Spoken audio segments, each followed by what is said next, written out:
updates for today. Just tons, and it's gonna be super exciting. Let me go ahead and pause that. All right, it's August 10th.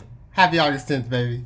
All right, so we're going to be covering the child tax credit. I'm going to cover student loans.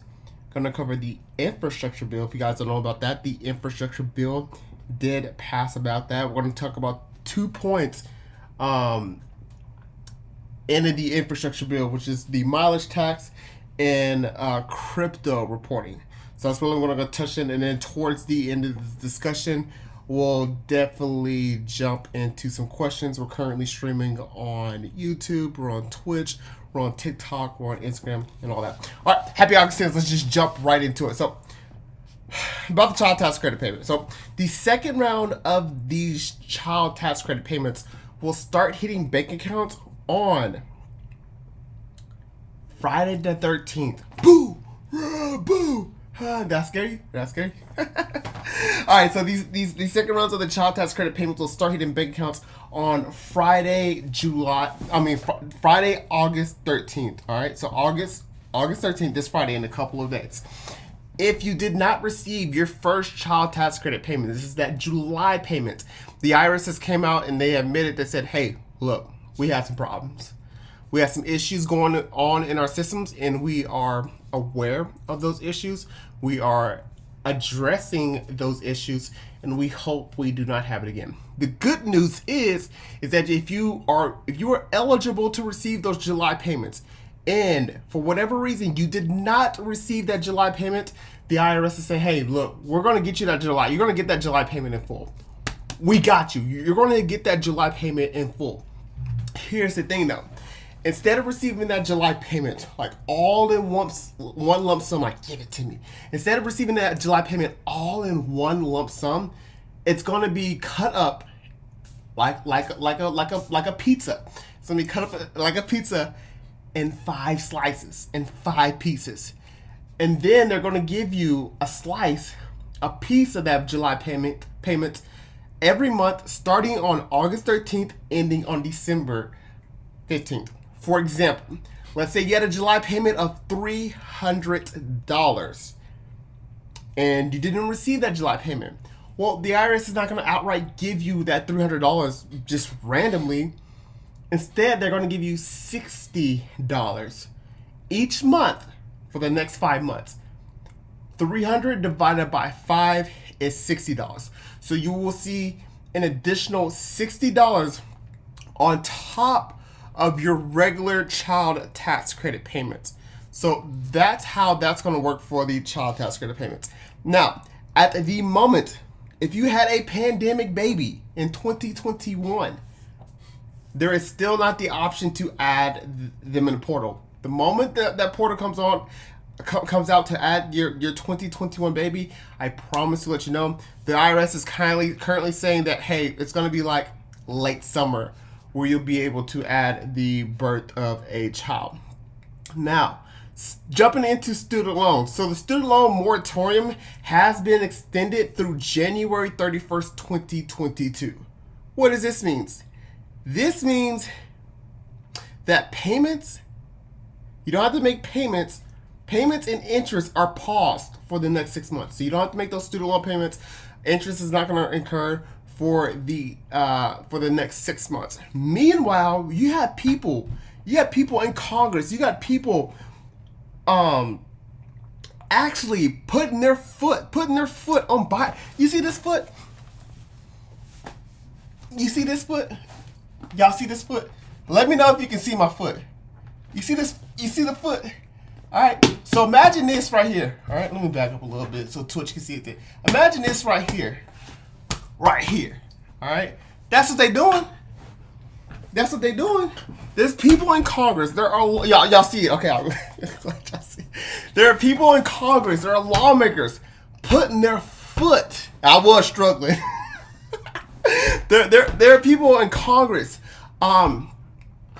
putting their foot on Biden's neck to cancel $50,000 in student loans per borrower.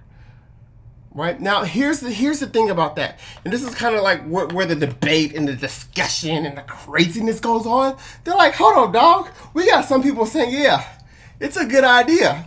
It's a good idea to cancel student loans. It's going to help our economy. My credit score is going to be better. I can buy houses and things like that. That's exciting. Your debt to income, your DTI, your debt to income ratio is going to look a whole of a lot better. Then we have other people saying, wait a minute. That is not fair. I ain't got no student loans.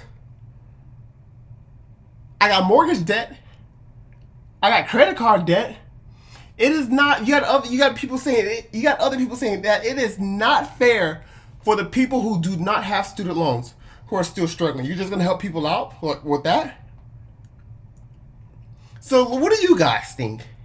And if you're watching this at home, you're catching this on the podcast, you're watching the replay, kind of think to yourself, seeing both sides, put yourself in both situations. Is it even fair to cancel student loans?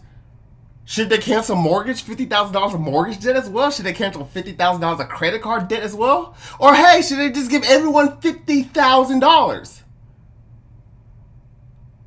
What do you guys think? Is canceling student loans? And this is just, and you don't have to answer if you want to, but that's kind of like this, what's going on with the student loans, and I'm gonna keep you updated on that as well. Breaking news. I know I said the breaking news to the end. Breaking news. Today the Senate passed the infrastructure bill. It is a $1.2 trillion bill.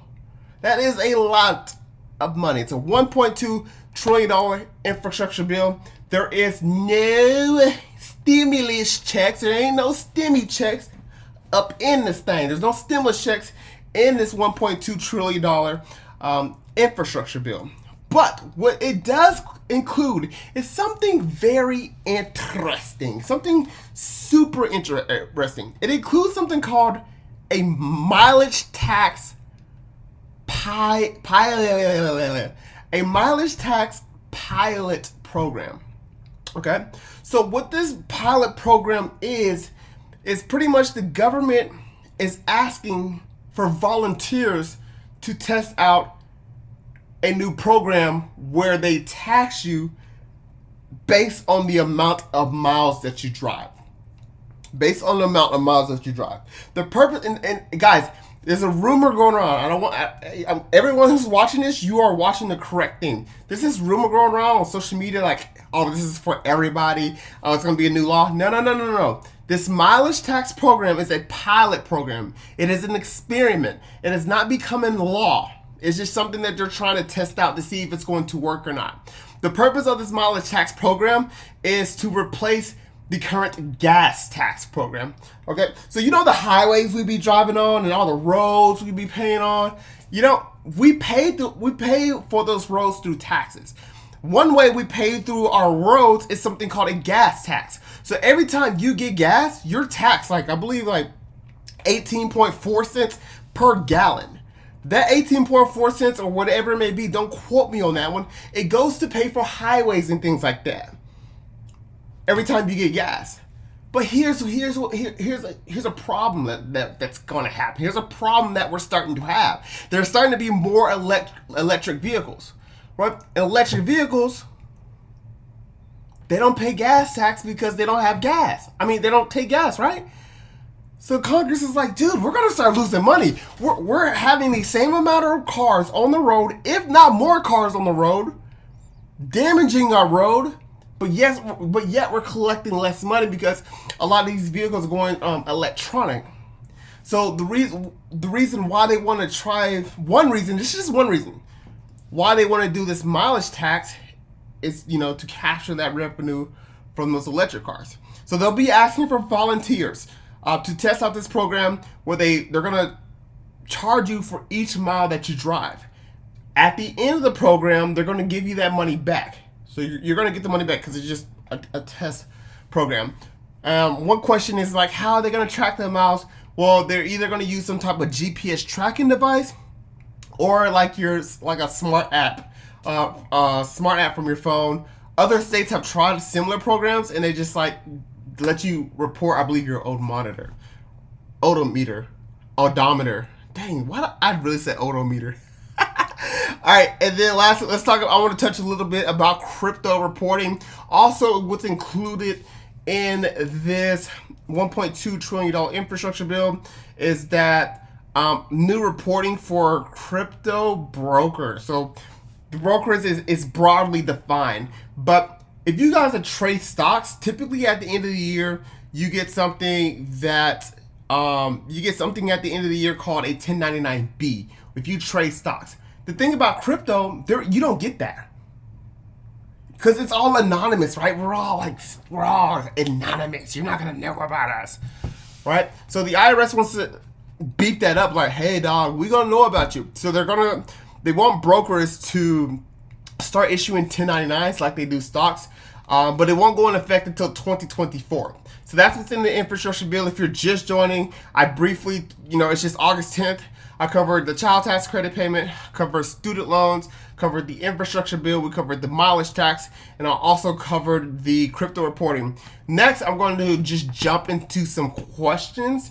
I'm going to start on the questions on Twitch first. The easiest way to get your question answered is to join my Twitch. The easiest way to join my Twitch is go to the link in my bio and click the join Twitch. So let's start out with some questions on Twitch. Duke, Discord, make me an admin, don't forget. Okay, cool. Admin Discord. Hi Duke, so glad I caught you. I have a quick question. I have 2 children, one daughter that is 7 months, born December 31st, 2020, and a son that is 2 years old. I claim both of them on my taxes, but I'm only getting... Okay, that is... Okay, guys, and do me a favor, try to keep the questions as short as possible. I'm trying to read it. I called the IRS. She seemed to tell me something about how she didn't live with me for more than 6 months, but they are opening a portal to change that. Have you heard anything about this? Yeah, so in order for that to be qualifying, what's up, boss that's management? They have to live with you. That's just to be a qualifying dependent. They have to live with you for more than 6 months. But yeah, there will be a portal where you can adjust the number of qualifying dependents you are claiming. Doesn't sound like the IRS is saying anything false to you. Can I ask you a question when you're done? Yeah, you can ask me questions when I'm done. But yeah, guys, I'm starting the questions on Twitch. So the easiest way to get your question answered is to join Twitch. Try to keep them as short as possible so I can read as many as possible. A long story, 2020 taxes were filed with injured spouse, so the refund is still pending. We received a letter in the mail saying that we qualify for the child tax credit payment, but the IRS assessors are pending, and until changes, no payments will be given. I don't understand why we are currently eligible. Yeah, if it says still pending, unfortunately, it doesn't look like you might be getting it, but I don't know. I would keep checking the status of that every single day to see what's going on with that. All right, so now we're moving on to YouTube. You get mortgage, these students will have mortgage. Everybody gonna be walking because gas price. Yo, brother, sorry I fell off. Hope all is well. Thank you, Duke. Damn, Duke, YouTube's on family. Yeah, YouTube is still the OG. It's just I have moved to Twitch as well. All right, now we're gonna move to the any news on the unemployment refunds. Not yet. Not yet. The moment I get unemployment news refunds, I will let you know. Thanks, Duke. Oh my gosh, thank you so much for saying thank you. I really appreciate that. All right. What about Tiki Taki? What if you get extra? What if you get extra? If you get extra, okay. If you get extra child tax credit payment that you were not supposed to receive, you may have to pay that back when you go to file your taxes in 2022. But keep in mind that some people it may appear that you're receiving extra payment if you did not receive your July payment. So if you did not receive your July payment, the IRS is taking that July payment that you were supposed to receive, chopping that up in 5 pieces and spreading it out over the course of 5 months. So it may look like, I just want you guys to keep that in mind. That's another thing on that. All right, thanks, dude. Absolutely. The unemployment tax credit I received, letter saying I will receive a payment, but it's not stated on my transcript. Yeah, check the transcript for sure because you will have something called a code 846. Overpayments given through pandemic collectible. Overpayments given through so overpayment. I'm not sure what you mean by overpayments, but you're talking about the advanced child tax credit payments. Those cannot be federally garnished. About this. Okay, let's move to Instagram. I'm getting $50 less. I ain't tripping. I'm a licensed tax preparer. Okay, nice. How long to access? How long to I access my account? I don't know. I'm not sure how that question is worded. I don't want to get on Twitch. Strawberry Gang, what up, Mel? Gosh, no questions on Instagram? I'm with you. I'm on tax refund. Any news on unemployment tax refund? Not any news yet on unemployment tax refund. Alright. Alright. By the way, guys, I am answering questions first on Twitch. So the easiest way to join my Twitch is by going to the link in my bio and click Twitch. There's only like 10 people watching on Twitch, so it's a lot easier for me to answer questions there first. Okay. Back to the tiki-taki. How is the student loan forgiveness just for federal loans? So at the moment, the talk about student loan forgiveness is just for federal loans. But the pause on the pause on the student loan moratorium, which is the pause on student loan payments and student loan interest, that's already in effect, and it's gonna keep going to January 31st, 2022, and that's for federal loans. Now, when they're talking about forgiveness, they're also speaking about federal forgiveness as well. Okay. All right, cool. We got some questions on Twitch. Any update on unemployment tax credit for married filing joint? Not at the moment. The moment I do get an update on unemployment, I promise to let you know. Unemployment overpayments through the pandemic collectible. Unemployment overpayments. I'm not sure about that one, Deb. Hello, everyone. Good morning. Just want to ask, what does it mean if SBA says amount confirmed in loan modification process? Does that mean you're approved already? And how long does it take the process? Thank you and appreciate all your help. Not sure, but if you're talking about, I'm not sure if you're talking about a PPP or if you're talking about an idle. But I either way, I'm not sure about. It's your unique situation, so I wouldn't know how to comment on your unique situation. Melissa, will we get child tax credit if we haven't gotten our tax return? So the child tax credit payment is going to be based off your 2020 or 2019 tax return. If your 2020 if your 2020 tax return is still processed, more than likely they'll go up for 2019. But either way, the easiest way to check your eligibility of the child tax credit payment is by utilizing the IRS child tax credit portal. That's by far the easiest way. And applying for PPP forgiveness, do I need to add the 2 loans to apply? So when you're applying for PPP forgiveness, you'll apply for forgiveness for 1 loan, and then you'll provide for forgiveness for the second loan. I work part-time. Can I still get unemployment? That depends on your state. So you're going to want to check with your state for unemployment and to see if they allow that. Maybe they do, maybe they don't. But each state has different rules. So just check with your state on that one. Okay. Can a legit business still get a PPP loan? So the PPP, unfortunately, that program has ended back in May-ish. So if there's another PPP program that comes out, you best believe I'll probably be one of the first ones, at least on TikTok, to be talking about it. But at the moment, the PPP program, that thing is shut down. What's up, Twitter? I haven't got my child tax credit payment for federal taxes for 2021. So I think you need your federal return. Yeah. People aren't getting their child tax credit payment because they haven't received their taxes yet. So the easiest way to check the child tax credit payment, guys, is just to check the portal. It seems to be pretty accurate thus far. No fourth stimulus. That is correct. So today, an infrastructure bill did pass, and there was no fourth stimulus check mentioned in there. Did they have a time frame on when they are going to open the portal to add the children? So the IRS has said they're going to add the birth of a child that you had in 2021 in late summer. All right, guys. So that was the quick update. Just a quick recap. What I did mention is we talked about this pretty much on August 10th. A lots of update. We talked about the child tax credit. We talked about the student loans. We talked about the infrastructure bill, the mileage tax, and crypto reporting. If you would like to catch a recap of this video so you can rewatch it, it's going to be posted on YouTube as soon as I shut this thing down. Guys, If you need help with your taxes, don't hesitate to use the link in my bio to become a client. If you need help forming an S corp is a excellent way to save on taxes. Excellent way to save on taxes if you are a business owner. All right. If you need help forming an S corp as well, go use the link in my bio. Get an S corp if you are a business owner, so we can help you start saving on taxes. For all other tax help, just use the become a client link in my bio. Hey, it was nice seeing you guys. I'm out. Check out my videos, and thank you.